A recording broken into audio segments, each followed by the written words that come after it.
19 ቁጥር 30 ላይ አንድ ጮክ ብሎ ያሰማው ድምጽ አለ።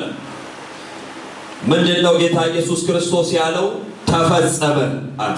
አሜን አሜን አሜን አሜን አሜን። ያንን ሆምጣጤ ካጠጡት በኋላ ተፈጸመ ብሎ በታላቅ ድምጽ ዮሐንስ ሲናገር በጣም ጮሆ ተፈጸመ የሚል ድምጽ እንዳወጣ እንደው ቃሉን ላንብብላችሁና ከዛ የመልእክቴ ሐሳብ አይደለም እንደው ከዛሬ ጋር ስለሚገናኝ እሱን ቃል ላውጅባችሁና ከዛ ወደ መልእክቴ እመጣለሁ። እንደዚህ ይላል ቁጥር 30 ኢየሱስም ሆምጣጤውን ከተቀበለ በኋላ ተፈጸመ አለ። ራሱንም አዘንብሎ ነፍሱን አሳልፎ ሰጠ ይላል። ክብር ለኢየሱስ ይሁን። ላ የመጨረሻው ድምጹ የኢየሱስ ተፈጸመ የሚል ነው። አሁን ቀና ብላችሁ ስሙኝ። አሁን ተፈጸመ የሚለው ቃል በግሪክ ቴቴሌስታይ የሚል ትርጉም ነው ያለው። ይሄም ትርጉም ሶስት ትርጉም ነው ያለው። ቴቴሌስታይ የሚለው የግሪክ ቃል ሶስት አይነት ትርጉም ነው ያለው። አንደኛው የግሪኩ ትርጉም ዕዳ መከፈል ነው። ዕዳ ሲከፈል ማለት ነው። እና ይሄ ዕዳ አንድ ሰው ዕዳ ይኖርበትና ዕዳው ካልከፈለ ዕዳውን የሰጠው ገንዘቡን የሰጠው ሰው ባሪያ ነው የሚሆነው። ስለዚህ አንዱ የግሪክ ትርጉም ቴቴሌስታይ የሚለው ስለ ዕዳ መከፈል ነው የሚናገረው። ሁለተኛው የግሪኩ ትርጉም በጦርነት ዊን ሲያረጉ በጦርነት ከጠላት ጋር ግጥሚያ ካረጉ በኋላ በዛ ጦርነት አሸናፊ ሲሆኑ ድል ሲያረጉ ዊን ሲያረጉ ማለት ነው። ቴቴሌስታይ ሁለተኛው ትርጉሙ በጦርነት ድል ማድረግ ማሸነፍ መርታት ነው ሁለተኛው ትርጉሙ። ሶስተኛው ትርጉሙ ሚሽን አኮምፕሊሽ ሲያረጉ ወይም ተልእኮን ሲፈጽሙ ቴቴሌስታይ ይላሉ ማለት ነው። መጽሐፍ ቅዱስ በቆላስያስ ምዕራፍ 2 ቁጥር 14 ላይ እንዲህ የሚል ቃል አለ። በምዕራፍ 2 ቁጥር 14 ላይ እንደዚህ ይላል፣ በእኛ ላይ የነበረውን የሚቃወመንንም በትእዛዝ የተጻፈውን የዕዳ ጽሕፈት ደመሰሰው ይላል። አሜን አሜን አሜን። የዕዳ ጽሕፈት ምን አለው? ደመሰሰው። በአዳም ምክንያት በሰው ሁሉ በሰው ዘር በሙሉ የተቀመጠ ዕዳ ነበር። የኃጢአት ዕዳ ነበር። ያንን ዕዳ ኢየሱስ ክርስቶስ በትእዛዝ የተጻፈውን ጽሕፈት ደመሰሰው ይላል። አሜን ነው ወይ? አሁን የኃጢአት ዕዳ የለባችሁም። ከእግዚአብሔር ጋር ጸበኛ ያደረጋችሁ ኃጢአት መጽሐፍ ቅዱስ ሲናገር እንደዚህ ይላል፣ ሰው ሁሉ ኃጢአትን ሰርቷል፣ የእግዚአብሔርም ክብር ምን ብሎታል? ጎድሎታል። ክብር ከጎደለው ሰው ጋር እግዚአብሔር ኮሚኒየን አያደርግም። ይሄንን ግን እግዚአብሔር ልጁን በመላክ ይሄንን ዕዳ ደመሰሰው። አሁን ባለዕዳ አይደላችሁም። አሁን በሽተኛ አይደላችሁም። መጽሐፍ ቅዱስ ሲናገር እንደዚህ ይላል፣ ሕመማችንን ሁሉ ተሸክሟል ይላል። አሜን ነው ወይ?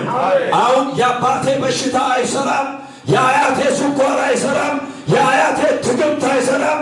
እግዚአብሔር ዕዳችን ሁሉ ከፍሎታል። ኢየሱስ ጌታ ነው።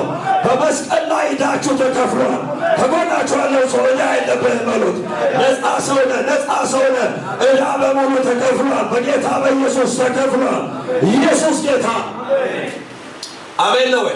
በቀላችሁ ሰው ሶስት ነገር ነበረበት እላዩ ላይ። የመጀመሪያው ነገር ድህነት ነው። ሁለተኛው ነገር በሽታ ነው። ሶስተኛው ሞት ነው። ይሄንን ሁሉ ኢየሱስ በመስቀል ላይ ኢሳይያስ ታውቃላችሁ ከ300 ዓመት በፊት ነው ይሄንን ትንቢት የተናገረው። ድህረ ትንቢት ነው ኢሳይያስ የተናገረው። ዱር ፕሮፌሲ ነው እና ከሩቅ ዘመን በፊት ስለ ኢየሱስ ተናገረ። ስለኛ ዕዳችንን እንደሚወስድ ተናገረ። ያ ደግሞ የዛሬ 2000 ዓመተ ምህረት ኢየሱስ በመምጣት በመስቀል ላይ ዕዳችን ሁሉ ተከፈለ። ጦርነቱን ኢየሱስ አሸነፈ። ጠላት ሲያሸንፈን ነበረ። በበሽታ ሲመታን ነበር። አሁን በሽታ የለብህም፣ ነፃ ሰው ነህ። አንዴ ጩና ሚበሩ ሲዛ ኖ ለባሴ መንፈስ ቅዱስ Indana mo se shekala mo na tala mo ga lato. አሜን አሜን ተቆጣችሁ ያለው ሰው አንተ ነፃ ሰው ነው አሁን በጣም ብዙ ሰው ድግምት ያስፈራራዋል ጥንቆላ ያስፈራራዋል ዳ ግቤላ አይተጣለ ይላል የሞተ አይተጣለ ምናምን ይላል ሰምታችሁ ታውቁ እንደው በህይወት ያለ አይጥ እንኳን ቢሆን እኮ ያስፈራል የሞተ አይጥ ምን ያመጣል ይገርማችሁ ኢሳይያስ ምዕራፍ 13 ላይ ህመማችንን ተቀበለ ይልና ኢሳይያስ ምዕራፍ 54 ላይ 53 ላይ ተቀበለ ይልና 54 ላይ ምን እንደሚል ታውቃላችሁ ባንቺ ላይ የተሰራ መሳሪያ አይከናወንም አሜን አሜን አሜን ነው ሁሉንም ተሸክሞታል የሚያስፈራራ ያጋንንት ኃይል የለም የሚያስፈራራ የዲያብሎስ ኃይል የለም በልጁ በኢየሱስ ክርስቶስ ተሸንፏል we are the winner ሁላችንም አሸናፊዎች ነን አሜን ነው መጽሐፍ እንደዚህ ይላል በወደደን በእርሱ አሸናፊዎች ሁሉ ምን እንላለን እንበልጣለን እንደ አሸናፊዎች ነን በልጁና በመሪዛሬ አሜን ነው አሜን ገና የምታሸንፈው ጦርነት የለም ጦርነቱን አሸንፈን ጀምረናል ገና የሚሸነፍ ጠላት የለም ኦሬዲ መስቀል ላይ ተቀጥቅጧል ተሸንፏል ሞቶይ ሞጋዬ ታለ ሲኦል ላይ ድል መንሳት የታል ተብሎ ተጽፏል ለማን ነው ዛሬ መጣው ኢየሱስ ጌታ አሜን አሜን እንኳን በብሉይ ኪዳን ልንገር በብሉይ ኪዳን እንኳን ባልተፈጸመው ብሉይ ኪዳን እንኳን በእስራኤል ላይ ሟርት አይሰራም አሜን ድግምት አይሰራም አሜን እንኳን ባንተ ላይ ማለት እዳ ተከፍሏል አሜን አሁን ነፃ ሰው አሜን የሰው ዕዳ ይበላችሁ መልሱ እሱን ዕዳ ያልኳችሁ ክብር ለኢየሱስ ይሁን ዕዳችሁ ተከፍሏል ከዛ ምን እንደሚታቀላችሁ አሁን የጌታ ቃል አካፈላችሁ ትንቢታዊ ፕሮፌት ትንቢታዊ መልእክት ነው አካፈላችሁ ከዚህ በኋላ እንደዚህ ይላል ቁጥር 14 ወረድ ብሎ እንደዚህ ይላል የዕዳ ጽሕፈት ደመሰሰው ይልና እርሱም በመስቀል ጠርቆ ከመንገድ አስወግዶታል ኃላፊነትና ስልጣናትን ገፎ ድል በመንሳት በእርሱ እያዞራቸው በግልጥ አሳያቸው አሜን አሜን አሜን ሁለተኛው ምንድነው ያልኳችሁ ቴቴሌስታይ ትርጉሙ አንድ ሰው ወደ ጦርነት ሄዶ በጦርነቱ ድል ሲያደርግ ወይን ሲያደርግ ማለት ነው እና ገፈፈው ስልጣናትን ሁሉ ገፎ አዞራቸው ይላል አሜን ክብር ለኢየሱስ ይሁን ዕዳችሁ ተከፍሏል ጠላታችሁ ተሸንፏል የትኛው በህይወታችሁ ላይ ያለ የዲያብሎስ ምክር ከዘር ማንዘር ምናምን የሚመጣ በጣም የሚባል ነው ክብር ለኢየሱስ ይሁን እንደውም አንድ ሴት እኛ ሀገር ላይ እኔ እንግዲህ ህይወት ብርሃን ሐዋሳ ህይወት ብርሃን ቸርች ነው ማገለግል አንድ ሴት በጣም እየጮች ነው የሚጸልየው እና 8 ልጆች አሏት ሴትዮዋ ትንሽ ደከም ያለ ኑሮ ነው የምትኖረው እና ደሃ ናት የተነሳች ሌሊት በልሳን እየጸለየች ልጆቿን ትባርካለች እና አንደኛው ልጅ ይሄ ልጅ ነብይ ነው ትላለች ቅባት እየቀባች ትጸልያለች ትጮሃለች እና በጣም ነው የምትጮው ብዙ ነገር እንደተደረገላት ሆና ነው እየጮች የምትጸልየው እና ሌሊት 9 ሰዓት ላይ ነው የምትነሳው እና በአካባቢ ያሉ ደግሞ ጦንቃዮች አሉ ከቤቷ ጎን ላይ ያሉ ጦንቃዮች አሉ እና በጣም ተመሳጩ የሴትዮዋ ጮት አላስተኛላችሁ ከዛ ጦንቃ ቤት ሄዱና እንደዚህ አሉ መተኛት አልቻለም አንድ ሴትዮ ሌሊት ተነስታ ምን እንደሚያስጨዋት አናውቅም ከዛ የምትናገረው ደግሞ ቋንቋ አለ እና በልሳን ምጸልየው ጸሎት የሆነ ቋንቋ አለና ከዚህ ሰፈር እንድትነቀል አድርጉልኝ አለ ጦንቃዩ ጋር ሄዱ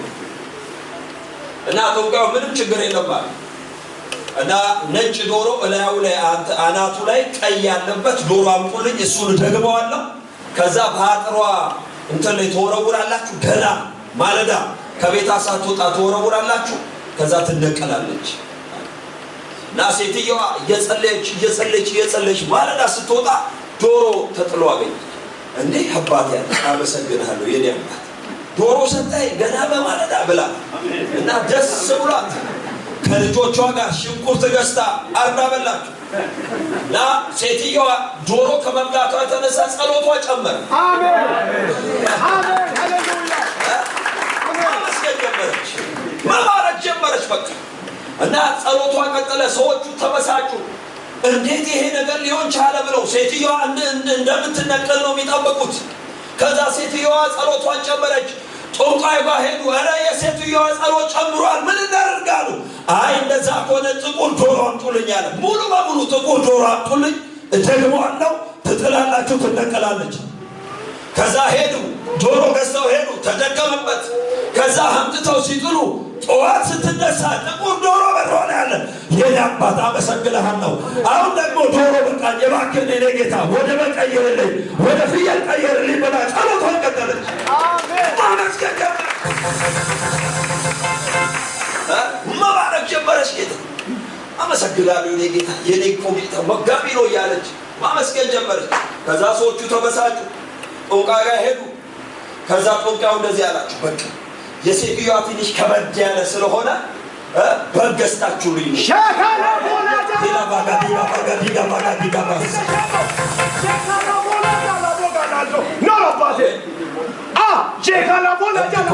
ገበያ ያሉቀም እንደዚህ አይነት ሰው ያስፈልግ። ሃሌሉያ አሜን ሃሌሉያ። ተደገመበትና ተሸክመው በሴትዮዋ ግቢ ላይ ጣሉ። ከዛ በማለዳ ስትነሳ በግ አለ። የኔ አባት የኔ ጌታ ጸሎት የምትመልስ ለሚያንኳኳ የምትከፍት አመሰግናለሁ ብላ ልጆቿን ጠርታ ሽንኩርት ገዝታ ከልጆቿ ጋር ጎረቤት ጠርታ እግዚአብሔርን እያመሰገነች መብላት ጀመረች። አሜን። ሰዎቹ እንደዚህ አሉ። ያለፈው ቀን ዶሮ ጣልን በላችሁ፣ ሁለተኛው ቀን ዶሮ ጣልን በላችሁ፣ ሌላ ቀን በግ ጣልን በላችሁ። እቺ ሴትዮ እኛን ከመብላቷ በፊት ከዚህ ሰፈር ተነቅለን እንሄዳለን አለው።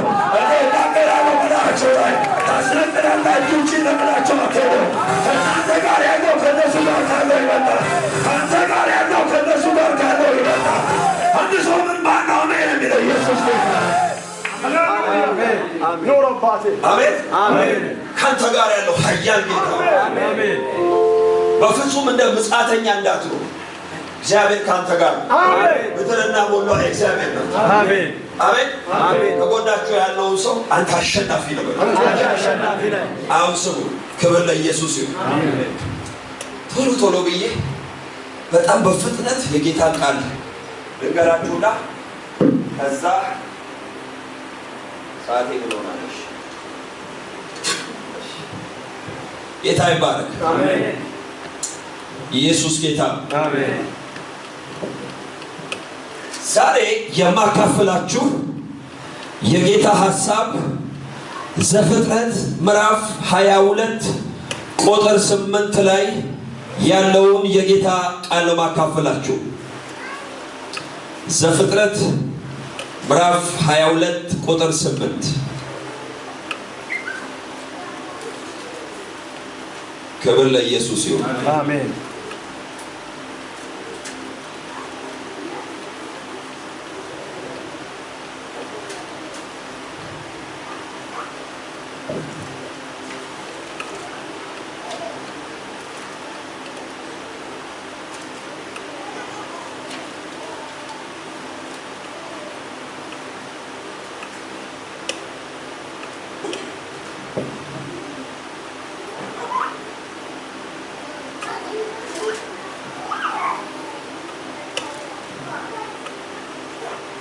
ያወጣችሁ አላችሁ?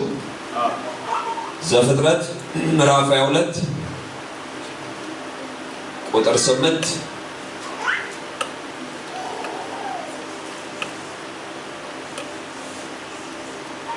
እንደዚህ ይላል። አብርሃምም ልጄ ሆይ የመሥዋዕቱን በግ እግዚአብሔር ያዘጋጃል አለው። ሁለቱም አብረው ሄዱ ይላል። እንደው ትንሽ ከፍ ብለን ከቁጥር 5 ጀምሮ ያለውን እናንብብ። አብርሃምም ሎሌዎቹን አላቸው፣ አህያውን ይዛችሁ ከዚህ ቆዩ፣ እኔና ልጄ ወደዚያ ሄደን እንሰግዳለን፣ ወደ እናንተም እንመለሳለን። አብርሃምም የመሥዋዕቱን እንጨት አንስቶ ለልጁ ለይስሐቅ አሸከመው። እርሱም እሳቱንና ቢላዋውን በእጁ ያዘ። ሁለቱም አብረው ሄዱ። ይስሐቅም አባቱን አብርሃምን ተናገረው። አባቴ ሆይ አለ። እርሱም እነሆኝ ልጄ ሆይ እሳቱ እንጨቱ ይኸው አለ። የመስዋዕቱ በግ ግን ወዴት ነው አለ። አብርሃምም ልጄ ሆይ የመስዋዕቱን በግ ማን ያዘጋጃል? በሉት እስቲ ማን ያዘጋጃል? ክብር ለኢየሱስ ይሁን። ይሄ ቃል መነሻው የዘፍጥረት መጽሐፍ ምዕራፍ 21 ቁጥር 1 ነው። እስቲ አንዴ ቀኞቻችሁን አንሱና አይኖቻችሁን ጨፍሩ። ጌታ ቃሉ እንዲባርክልን አንድ ሁለት ደቂቃ እንጸልይ።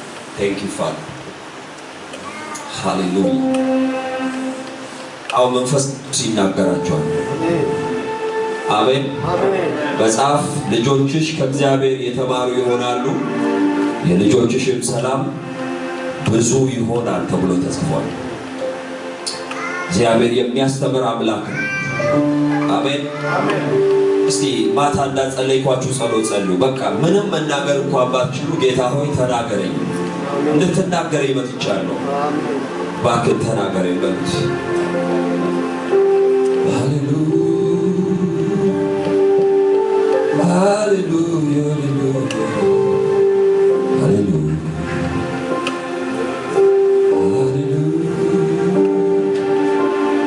Elvaros kamator da bagadiga bos rabagadiga bagada bajanas አባቶ እናመሰግንሃለን። የትኛውም ኃይል በኢየሱስ ስም ይሰበር። ቃልን የሚቃወም የትኛውም ተቃዋሚ በጌታ በኢየሱስ ስም ስራው የፈረሰ ይሁን። በአንቺ ላይ የተሰራ መሳሪያ አይከናወንም። በፍርድም በተነሳብሽ ምላስ ሁሉ ላይ ተፈርጅበታለች ተብሎ እንደተጻፈ የትኛውም መሳሪያ የከሸፈ ይሁን። የትኛውም መሳሪያ የከሸፈ ይሁን። ቃልን የሚለቁ ጥቃቅን ቀበሮች በመንፈስ የተያዙ ይሁኑ። ማንኛውም የመናፍስት ኃይል በኢየሱስ ስም ይሰበር። ኃይላት ሁሉ በኢየሱስ ስም ይሰበር። በኢየሱስ ስም ቃል በመካከላችን የተለቀቀ ይሁን። ይሁን ቃል ተራሮችና ኮረብቶችን እየዘለለ ወደ እኔ ይመጣል ተብሎ እንደተጻፈ የትኛውንም ተራራ ነገር አልፎ ቃልህ ወደኛ እንዲለቀቅ በኢየሱስ ስም ጸልያለሁ። ቃሉን ላከፈወሳቸው ከመከራቸው ሁሉ አዳናቸው ተብሎ እንደተጻፈ ቃልህ ይምጣ ይፈውሰን። ቃልህ ይለቀቅ ያድነን። ቃልህ ይምጣ ኃጢአታችንን ከላያችን ላይ ይስበረው። ቃልህ ይምጣ እግዚአብሔር ሆይ ታላቅ ሰው ያርገን። ቃልህ ይምጣ ይለቀቅ በላያችን ላይ። እግዚአብሔር ሆይ እናመሰግንሃለን። ጌታ ሆይ በኢየሱስ ስም ቆም ያለው ለተናጋሪም ለሰሚም የሚሆን ጸጋ በዚህ ሰዓት የተለቀቀ ይሁን። ይህንን ታናሹን ባሪያ እርዳው በኢየሱስ ስም። ይሄ የምዕራፍ 22 ቁጥር 8 መነሻው ሐሳብ የምዕራፍ 21 ቁጥር 1 ላይ ያለ ቃል ነው። እናንተ አታብቡ፣ እኔ በጣም በፍጥነት እናገራለሁ። የምትጽፉ ሰዎች ብቻ ተከታተሉኝ። ለምን ቶሎ ብዬ ተናግሬ አይ ቲንክ ዛሬ በዓለም ስለሆነ እኛም እንሄድ ይመስለኛል። ስለዚህ ቶሎ ብለን ነው የምንጨርሰው ይመስለኛል። እግዚአብሔር አብርሃም ጋር መጥቶ የፈተነው ፈተና አለ። ምዕራፍ 21 ላይ እንደምታነቡት እግዚአብሔር አብርሃምን ፈተነው የሚል ቃል ታነባላችሁ። እግዚአብሔር አብርሃምን ፈተነው የሚል ቃል ታነባላችሁ። ይሄ ፈተና ብዙ ሰዎች ተፈትነው የማያልፉትን ፈተና ነው እግዚአብሔር አብርሃምን የፈተነው። ብዙ ሰዎች የማያልፉበት የልጅ ፈተና፣ የብዙ ዓመት ጥያቄ መልስ ፈተና ነው እግዚአብሔር የፈተነው። እግዚአብሔር የፈተነው አብርሃምን እና ፈተናውን ደግሞ የ24 ዓመት ጥያቄ መልስ መልሰህ ስጠኝ የሚል ፈተና ነው። 24 ዓመት ሙሉ ለአብርሃም ለአንድ ጉዳይ እግዚአብሔርን የጠየቀው የ21 ዓመት ጥያቄ የ24 ዓመት ጥያቄ መልስ ነው። እግዚአብሔር በዚህ በአንዱ ልጅ በኩል ነው እግዚአብሔር ፈተናውን ያመጣው። ዝም ብሎ የመጣ ልጅ አይደለም። እንደምታውቁት የቃል ኪዳን ልጅ ነው። እግዚአብሔር የፈለገው ልጅ ነው እና በብዙ ትጋት የመጣ ልጅ ነው። በተስፋ የመጣ ልጅ ነው። የእግዚአብሔር ዘላለማዊ ድንጋጌ ነው። የእግዚአብሔር ዘላለማዊ ፕሮግራም ነው ይስሐቅ። እና እግዚአብሔር መጥቶ ስጠኝ ብሎ እንደጠየቀው ትመለከታላችሁ። አንዳንድ ጊዜ እግዚአብሔር ስጠኝ የሚላችሁ ጊዜ አለ። ስጠኝ አብርሃምን ለምንድን ነው ይሄ ዋናው መልእክቴ ስላልሆነ ነው ቶሎ ማልቆየው። ለምንድን ነው አብርሃምን እግዚአብሔር ስጠኝ ያለው ብላችሁ መጽሐፉን ስታነቡ ከሰጪው ይልቅ ስጦታው ላይ አይኑን ስላደረገ፣ ከሰጪው ይልቅ ስጦታው ላይ አይኑን ስላደረገ ነው። እግዚአብሔር ወደ አብርሃም መጥቶ እንደዚያ ነው፣ ትኩረት ወደ እኔ አለ። ትኩረት ወደ እኔ ነኝ የሰጠው፣ ከኔ ነው ያገኘው፣ ትኩረት ወደ እኔ ሲል ትመለከታላችሁ። በአዲስ ኪዳን ላይም ከተቀመጡ ሀሳቦች አንዱ ይሄ ነው። አንዳንድ ጊዜ በጸሎት በንጽህና ሀብት ሰብስባችሁ ተባርካችሁ ሊሆን ይችላል። ሰርቃችሁ ያገኛችሁ ላይሆን ይችላል እና ከጌታ የተቀበላችሁት ነገር ሊሆን ይችላል። ከጌታ የተቀበላችሁት ነገር ለጌታ ጊዜ የሚያሳጣችሁ ከሆነ እግዚአብሔር ሰዋ ይላል። እየሰማችሁ ሰዋ ይላል፣ ስጠኝ ይልሃል። ለምሳሌ በማቴዎስ ወንጌል ምዕራፍ 10 ቁጥር 37 ላይ ከኔ ይልቅ አባቱን ወይም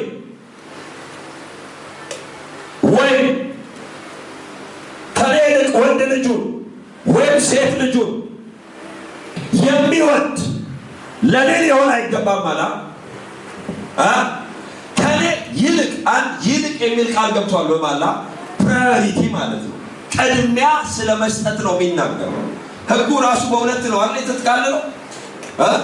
እግዚአብሔር አምላክን በፍጹም ልብህ፣ በፍጹም ነፍስህ፣ በፍጹም ኃይልህ መመር ውደድ፣ ባልንጀራህንስ እንደ ራስ አድርገህ ውደድ።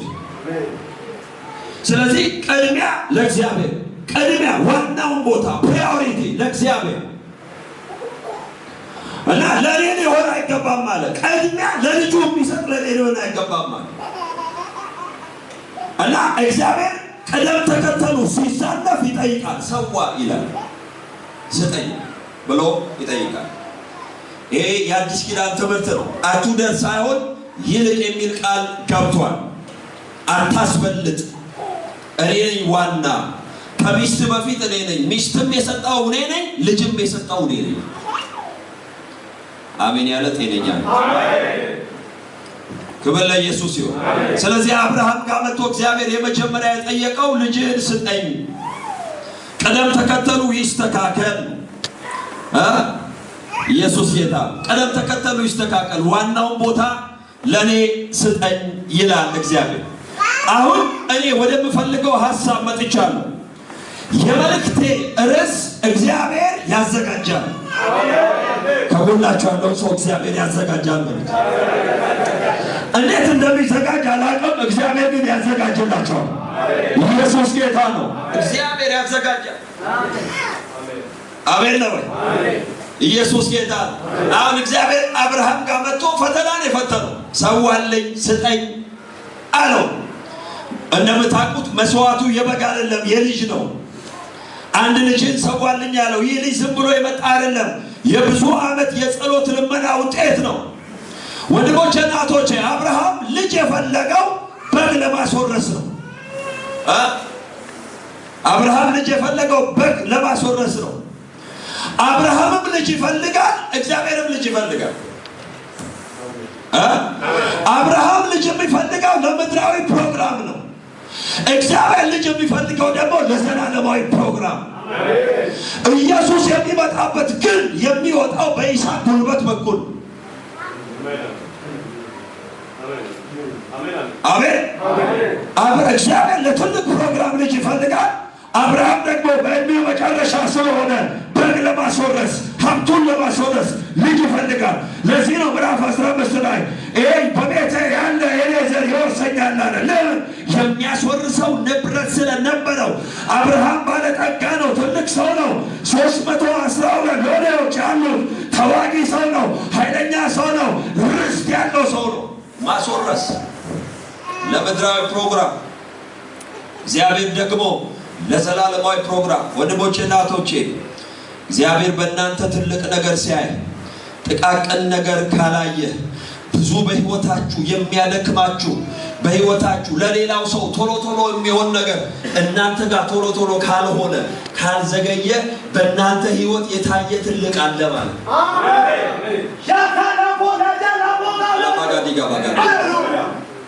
አሜን አሜን አሜን እና ሰውዬ አብርሃም እግዚአብሔር ላለው ነገር ታዘዘ አሜን ምንም መስዋዕት ቢሆን ለእግዚአብሔር ከፍላለሁ አለ ታዘዘ ይስሐቅ የመጣበት መንገድ ምንም ተስፋ አስቆራጭ ቢሆንም ነው በሮሜ መጽሐፍ ምዕራፍ 4 ቁጥር 19 ላይ እንደዚህ ይላል የመቶ ዓመት ሽማግሌ ስለሆነ እንደ ሙት የሆነውን የእርሱን ስጋና የሳራን ማፀን ሙት መሆኑን በእምነት ሳይደክም ተመለከተ ይላል አያችሁ ይስሐቅ የመጣው ልጅ ከማይሰጥበት ማፀን ነው ከኔ ጋር ናችሁ አሜን ይስሐቅ ልጅ ከማይሰጥበት ማፀን ነው የመጣው ሳራ በምድራዊ ስርዓት እጥፍ ሆናለች ለምሳሌ አንድ ሴት ልጅ ከ45 እስከ 49 ዓመት አካባቢ መውለድ ታቆማለች ይባላል እኛ ቤት አይሰራም እንጂ እኛ ቤት አይሰራም ይሄ ቤት በሳይንስ ሳይሆን የሚኖረው በመለኮት ምሪት አሜን ኢየሱስ ጌታ እና አትወልድም ይባላል ሳራ እጥፍ ሆናለች የሳራ ማፀን ልጅ መውለድ አቁሟል እግዚአብሔር ግን ልጅ ከማይሰጥበት ማፀን ውስጥ ልጅ አመጣ ካመጣ ከተቋረጠ አይቻልም ከተባለ ነገር ውስጥ እግዚአብሔር ይችላል አሜን ነው መጽሐፍ እንደዚህ ይላል ለሰው የማይቻል ለእግዚአብሔር ይቻላል ሰው እግዚአብሔር የሚችለው ሰው የማይችለው አሜን አሜን አሜን ሃሌሉያ ሃሌሉያ እና አብርሃም በዛ እድሜያቸው ኤውን እንገራቸው አንድ ሳይንስ ብቻ ነገራችሁና ወደ መለኮታዊ ስርዓቱ ይመጣል በሚገርማችሁ ሳይንሱ የሰው ልጅ እድሜው በጨመረ ቁጥር ፍላጎት እየቀነሰ ነው ይመጣል እስቲ ያገባችሁ እንዴ አታገቡም እንዴ እዚህ ቸርች እስቲ ያገባችሁ እሺ ይታይባል እሺ ማስተር እንግዲህ ብዙ ሰርግ ሊኖርባችሁ ነው እዚህ ውስጥ ብዙ ሰው አላገባ ይታይባል ሃሌሉያ አንዷ ቤተክርስቲያን የምትባዛበት መንገድ እሱ ነው እሺ አግቡ ድቢያችሁ የደረሰ አግቡ ይታይባል ወናችሁ ያለው ሰው ድቤ ከደረሰ አግባ ለምን ትጠብቃለህ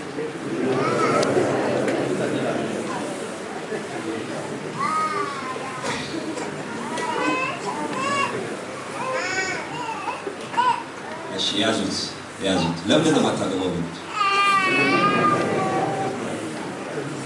ላገቡት አይደል እሺ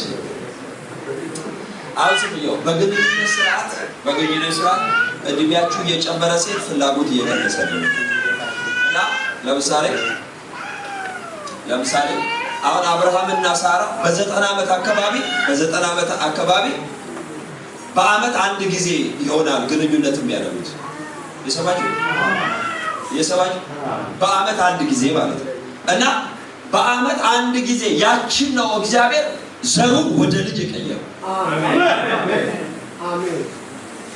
አሜን ኢየሱስ አይቻልም ከተባለ ውስጥ በቃ ከተባለ ነገር ውስጥ እግዚአብሔር ታምራት ይሰራል አሜን ከተዘጋ ነገር ውስጥ ትላንትና እየነገርኳችሁ ነበር ስለ አላዛር በቃ ሲባል 4 ነጥብ አድርገው ዘግተው እያለ ኢየሱስ 2 ነጥብ አድርጎ ቀጠለ ሞቷል ሲባል ይነሳል ይላል የኔ ነገር አብቅቷል ሲባል ያንተ ነገር አላበቃም የኔ ነገር ተዘግቷል ሲባል ያንተ ነገር አልተዘጋም ለብዙ ሰዎች የሚሆን ነገር ካንተ ይወጣል አረደችም አሜን ሃሌሉያ ታምራት ይሆናል ዛሬ በዚህ ቤት ያንተ ነገር አላበቃም የሞተው ይነሳል አበቃ የተባለው እንደገና በህይወት ይኖራል